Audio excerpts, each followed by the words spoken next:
The Vermont Employee Ownership Center, as you might know, is a nonprofit organization that is created to promote and foster employee ownership in Vermont. And if you're interested in forming a worker cooperative or selling your current business and converting it into a worker cooperative, please talk to me after the movie. Worker cooperatives are one form of employee ownership. Employee ownership is known fairly well in Vermont, thanks to companies like Gardner Supply and King Arthur Flour and Pipsgalley Construction, which is now called PC Construction. It's a big construction firm. But worker cooperatives are less known. A worker cooperative is a democratic business. It's owned by its members. In some ways, it's similar to a food cooperative, which is owned by its members. But in a worker cooperative, only people working in the business can be members. So it's democratic, at least on the level of governance. So electing the board of directors is done by all those who are members, who can only be workers. In this country, there are several hundred worker cooperatives. In the world, there are thousands of them.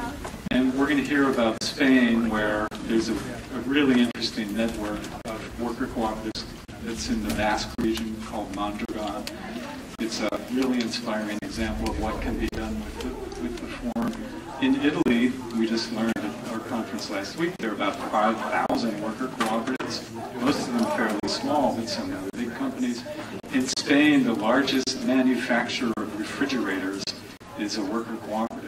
So worker co-ops can be small, which most in this country are, but they can also have hundreds of workers, and they work well.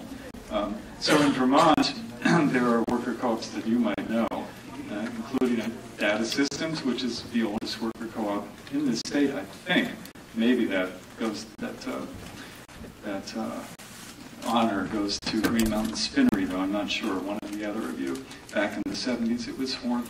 So there are worker co-ops in physical therapy.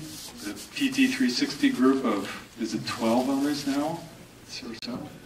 11 owners and several other workers. Red House, which was mentioned as one of the sponsors, which now has 25 or so employees. About half of them are members. So worker co-ops can be in many different kinds of industries, and they're a proven business model. They're a business model that really does put people first before profit, although of course they have to be profitable in order to remain in existence, but they're not driven by profit in the way that investor-owned companies are. So they're great creatures.